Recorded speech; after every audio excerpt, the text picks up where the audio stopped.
ஜனாதி என்னதான் இருந்தாலும் ஹலீஃபாவாக இருக்கிறாரு. ஹலீஃபாவாக இருந்தார்னு சொன்னால் நம்ம கட்டுப்படுத்தானே ஆகணும்.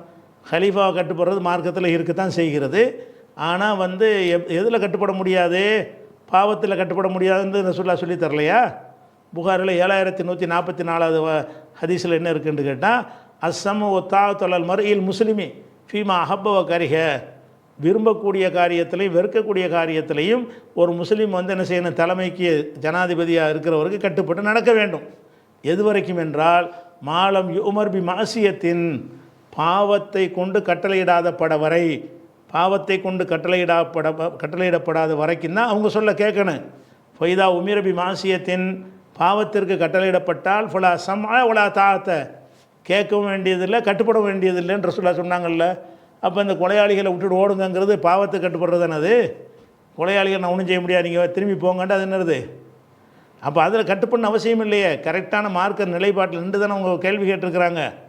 அதே மாதிரி இது புகாரில் 7144வது ஹதீஸில் இருக்கிறது. 7145வது ஹதீஸில் ஒரு சம்பவம் வருகிறது. அதுவும் அலிரலில் நான் அறிவிக்கிறார் இந்த சம்பவத்தையே. ஒரு சம்பவம் வருகிறது. என்னென்னு கேட்டால், பாசன் நபி ஸல்லல்லாஹு அலைஹி வஸல்லம் சரியத்தன் அம்மர் அலைஹிம் ரஜுல் மினல் அன்சார், ரசூலுல்லாஹ் ஒரு சிறு படையை அனுப்பி வைக்கிறார்கள். ஒரு அன்சாரி அவர்களுக்கு தலைமையாக ஆக்கினாங்க. அமரஹும் யுத்தீஹு, அவர் கட்டுப்பட்டு நடக்கணும் என்று கட்டளையிட்டார்கள். இப்போ கலிப அலைஹிம், அவருக்கு ஒரு நாள் என்ன செஞ்சிருச்சுன்னா, அவர் கோபத்தை ஏற்படுத்தி விட்டார்கள். அந்த கூட்டத்தார் அன்சாரி கோபத்தை ஏற்படுத்திட்டாங்க. அப்போ அவர் என்ன செய்கிறாருன்னு கேட்டால், எனக்கு நீ கோபத்தை ஏற்படுத்திட்டீங்க, எனக்கு கட்டுப்படணும் ரசூலுல்லாஹ் சொல்லி அனுப்பியிருக்கிறாங்க, அதனால் நான் இப்போ ஒரு முடிவு எடுத்துட்டேன். என்ன முடிவு எடுத்துட்டேன்னு சொன்னால், இப்போ விறகு கட்டுகளை கொண்டு திரட்டி அதில் நெருப்பு வச்சு கொளுத்தி அந்த நெருப்பில் நீங்கள் அவங்கெல்லாம் விழணும்னு நான் கட்டளையிடுறேன். அமீர் கட்டுப்பட சொல்லிட்டாங்க, நீங்கள் விழ வேண்டும். ஏன்னா ரசூலுல்லாஹ் என்ன சொல்லி அனுப்புனாங்க? அமீருக்கு நீங்கள் கட்டுப்பட்டு நடக்கணும்னு சொல்லி அனுப்பிட்டாங்க. இப்போ நீங்கள் எனக்கு கோவத்தை ஏற்படுத்திட்டீங்க, அதனால் இப்போ என்ன செய்ய போகிறேன்? விறகு கொட்டைகளை கொண்டு நிறைய திரட்டி வைத்து கொண்டு தீ வைத்து அந்த தீப்பந்தத்தில் உங்களை விழ சொல்லுவேன் அப்படின்னு சொல்கிறார். அப்போ அதே சொன்னபடி என்ன செய்கிறார்? நெருப்பெல்லாம் திட்டார். அப்போ உழுவுறதுக்கு அவங்க ரெடி ஆகிட்டாங்க. அவங்களும் என்ன பார்க்குறாங்க? ஆமாம், அமீருக்கு சொன்னால் கட்டுப்பட சொல்லியாச்சு, இவர் நம்மளை தண்டிக்கிற விதமாக நெருப்பில் விழுவுன்னு சொல்கிறாரு, சரி விழுந்துருவோமே. அப்பளம்மா ஹம்மும் பித்துகூலி, உள்ளே நுழைஞ்சிடலாம் என்று நெருப்பில் இல்லாமல் நினைக்கும் பொழுது, இப்போ காம எந்தூர்பாலும் இலா பாலின், ஒருத்தர் பார்க்குறாங்க, என்னடா அமீர் இப்போ கட்டுப்படுறதா, அமீர் நம்மளை நெருப்பில் குதிக்க சொல்கிறாரு அப்படின்னு பேசிக்கிறாங்க. அப்போ ஒரு சிலர் சொல்கிறாரு, இன்னமா தபீன நபி ஸல்லல்லாஹு அலைஹி வஸல்லம் ஃபிராரம் மினன்னாரி, நரகத்திலேருந்து தப்பிச்சு தானப்பா ரசூலுல்லாஹ்வை பின்பற்றணும். அஃபன் அதுக்குள்ள அந்த நரகத்தில் நுழைய முடியுமா? நெருப்புலேருந்து தப்பிச்சுட்டு இந்த மார்க்கத்துக்கு மறுபடியும் நெருப்பில் உள்ள சொன்னால் எப்படி கேட்குறது? அதனால் முடியாதுன்னு சொல்லி என்ன செஞ்சிட்டாங்க, நெருப்பு அணைகிற வரைக்கும் கூட மறுத்துட்டாங்க. அப்புறம் இது வந்தவுடனே ரசூலுல்லாஹ்ட்ட இந்த சம்பவத்தை சொல்கிறாங்க. இந்த மாதிரி நீங்கள் ஒரு ஆளை அனுப்புனீங்க, அவருக்கு நாங்கள் அவர் சொல்ல ஒரு விஷயத்தில் கேட்கல, கோவப்பட்டு என்ன செஞ்சாருன்னா, அவர் நெருப்பில் குதிங்கன்னு சொல்லிவிட்டார். நாங்களும் குடிக்க தயாராகிட்டோம், பிந்தி யோசித்து பார்த்து நாங்கள் அது சரியில்லைன்னு அதை தவிர்த்துட்டோம், நெருப்பு அணைஞ்சு போச்சு, நாங்கள் ஒருத்தரும் குதிக்கலைன்னு சொல்கிறாங்க.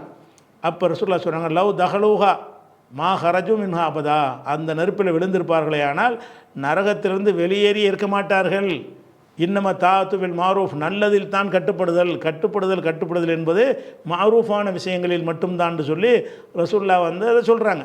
அப்போ நம்ம மார்க்கத்தில் தலைவர் கட்டுப்படுறதுனா அது ஒரு கணக்கு இல்லையா? அதுக்கெல்லாம் தலைவர்னு அல்லாஹ், அவர் அல்லாஹ்வுடைய ரசூலா? அப்போ மார்க்க ரீதியாக ஒரு விஷயம் தப்பாக சொல்கிறாருன்னு சொன்னால் அது அதை எடுத்து கேட்கணும். கேட்குறது மார்க்கத்துடைய கடமை அப்படிங்கிறது இந்த ஹதீஸில் 7145வது ஹதீஸில் நீங்கள் பார்க்குறீங்க. அதே மாதிரி 7189வது ஹதீஸில் பாருங்கள், புகாரில் ஒரு ஹதீஸ் வருது. என்ன ஹதீஸ்ன்னு சொன்னால், ஒரு சிறு படையை ரசூலுல்லாஹ் அனுப்புகிறாங்க, ஹாலித் இப்னு வலீது தலைமையில் அனுப்புகிறாங்க. அவங்க அந்த படை தோற்று போய் எதிரிகள் தோல்வியை ஒப்புக்கொண்டு என்ன செய்கிறாங்கன்னா, சபகனாங்கிறாங்க, நாங்களும் மதம் மாறிட்டோம், உங்கள் மதத்தில் வந்துட்டோங்கிற வார்த்தையை சொல்கிறாங்க. இஸ்லாத்தை ஏற்றுக்கொண்டு அவங்க சொல்லலை, மதம் மாறிட்டோன்னு சொல்கிறாங்க. அது இவருக்கு பத்தலை ஹாலித் மொழிக்கு. உடனே எல்லாத்தையும் கொள்ளுன்ட்டார். அவங்க சரணடையும் போது இஸ்லாத்தை ஏற்றுக்கிட்டோன்னு சொன்னால் தான் நம்ம விட முடியும், அவர் சபகனான்னு சொல்கிறாரு அப்படின்னு சொல்லி எல்லாத்தையும் சிலரை கொள்கிறாரு, சிலரை கைதியாக பிடிச்சிக்கிட்டார். அப்போ ஒருத்தர் என்ன செய்கிறாருன்னா, நான் செய்ய மாட்டேன், ரசூலுல்லாஹ்ட்ட கேட்காம அதை செய்ய மாட்டேன்னு சொல்லி ரசூலுல்லாஹ்ட்ட கேட்குறாங்க. அப்போ ரசூலா என்ன சொல்கிறாங்க, அல்லாஹும்ம இன்னி அபரவு இலைக்கு மிம்மா சனா ஹாலிதுன், ஹாலிது செஞ்ச செயலை விட்டு அல்லாவே நான் வந்து விளைவிக்கிறேன், இந்த ஹாலிது செஞ்ச செயலுக்கு எனக்கு சம்பந்தம் இல்லை என்று அவர் ஹாலிது வந்து கொலைங்கிற அளவுக்கு கைதிகளை கொள்கிறார். அவங்க சபகனா மார்க்கத்தை வந்து மாறிட்டோன்னு சொன்ன பிறகு கொண்டு விட்டார். இதுக்கு ரசூல்லா என்ன செய்கிறாங்கன்னா, நான் இதை விட்டு விலகி கொண்டவன் அப்படிங்கிறாங்க. அப்போ என்ன அர்த்தம், இந்த மாதிரி தவறான விஷயங்களை ஒருத்தர் செஞ்சார்னு சொன்னால் அதிலிருந்து விலகி கொள்ளணும். யார் அந்த ஹாலிது பனி வலிது கட்டளையை கேட்டு கைதிகளை கொல்லாமல் இருந்தாரோ அவரை ரசூல்லா கண்டிக்கலை, ஹாலிதை தான் கண்டிக்கிறாங்க. ஏன்னு கேட்டால் அவர் நியாயத்தின் பக்கம் நிற்கிறாரு. இப்படி தான் மார்க்கம் நமக்கு சொல்லித் தருகிறது. அதே மாதிரி வந்து ரசூல்லா சொல்கிறாங்க, தக்கூனு உமராவ், சில தலைவர்கள் தோன்றுவார்கள், இப்போ தாரிஃபுன துன்கிருன, அவர்கிட்ட நல்ல காரியத்தையும் பார்ப்பீங்க கெட்ட காரியத்தையும் பார்ப்பீங்க.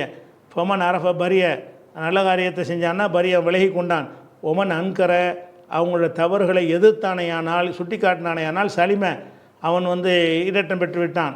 ஒலாக்கின் மன்றலையே தாப, யார் வந்து மனப்பூர்வமாக அவனை பின்பற்றி போகிறானோ அவன் தான் குற்றவாளி என்று சொல்லிட்டு ரசூல்லா சொல்கிறாங்க. சொல்லிவிட்டு அப்போ கேட்குறாங்க சஹாபாக்கெல்லாம், அப்போ தப்பான அரசர்கள் வரும்போது சுட்டி காட்டணும்ன்ற சொல்கிறீங்க, அஃபலானு காத்திலுகும், அப்போ அவங்களுக்கு எதிராக வாழ்முனையில் யுத்தம் செய்யலாமான்னு கேட்குறாங்க. காலலாமா சொல்லு, அவங்க தொழுகை நிலைநாட்டுற வரைக்கும் அதை செய்யக்கூடாது, தொழுகை நிலைநாட்டும் காலம் வரைக்கும் ஆயுதம் தூக்கிட்டு போகிறதுங்கிற அளவுக்கு போயிடக்கூடாது என்று ரசூல்லா சொன்னாங்கன்னு முஸ்லீமில் இருக்கிறது. இது ஆயிஷா நாயகி வந்து என்ன தான் நியாயம் இருந்தாலும் இந்த அளவுக்கு போகக்கூடாது, யுத்தம் அதை கொள்ள தான் நடக்கும் என்று சொன்னால், இந்த நாங்கள் சொல்ல வேண்டியதை சொல்லிட்டோம், உங்கள் பக்கம் தான் தப்பு இருக்கிறது, நாங்கள் பதிவு செஞ்சிட்டோம் என்று அவர்கள் ரிவர்ஸில் வந்திருக்கணும். ஆயிஷா நாயகி மீது தப்பு இருக்குது. ஏன் ரசூல்லா என்ன செய்கிறாங்கன்னா, தீமையை தடுக்கிற விஷயத்தை சொல்லிவிட்டு அவங்களுக்கு எதிராக யுத்தம் செய்யலாமான்னு கேட்குறாங்க. அப்போ ரசூல்லா சொன்ன விஷயம் அல்ல, யுத்தம் செய்யக்கூடாது, நன்மையவன் தீமையை தடுக்கணும், வாழ்முனையில் தான் தடுக்கணும்னு வந்துச்சுன்னா எங்கள் கடமையை செஞ்சிட்டோம், உங்கள் மேலே தான் தப்பு, அல்லாட்டு நீங்கள் தான் குற்றவாளி, அல்ஹம்துலில்லாஹ் நாங்கள் தீமையை தடுத்துக்கிட்டே இருப்போம், உங்கள் தவறை விமர்சிச்சுட்டே இருப்போம், வர்றோன்னு போயிருக்கணும். அவங்க லா மா சல்லு, அவங்க தொழுகை நிலைநாட்டுற வரைக்கும் இந்த யுத்தத்துக்கு நீங்கள் போகக்கூடாதுன்னு ரசூல்லா சொல்லிட்டாங்க என்பதை முஸ்லீமில் உள்ள ஹதீஸில் பார்க்குறோம்.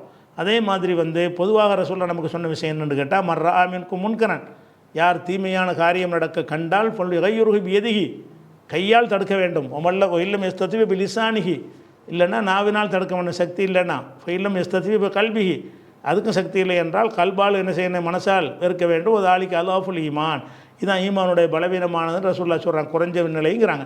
அப்போ நன்மையான தீமையான காரியத்தை தடுக்கணும்ல, அதுதான் ஆயிஷா நாயகி செஞ்சாங்க.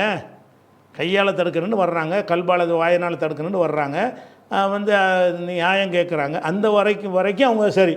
ஆனால் இவர் என்ன இருந்தாலும் ஏற்றுக்கிற மாட்டார், இவர் வந்து வாழ்முனையில் தான் சந்திப்பார், அந்த குற்றவாளிகளை வந்து தண்டிக்க மாட்டார்னு உறுதியாக தெரியும் பொழுது இவங்க ஆயுதம் தூக்கிட்டு போகாமல் அந்த பாவத்தை அவரே சுமக்கட்டும் என்று சொல்லி இவங்க திரும்பி இருக்கணும்.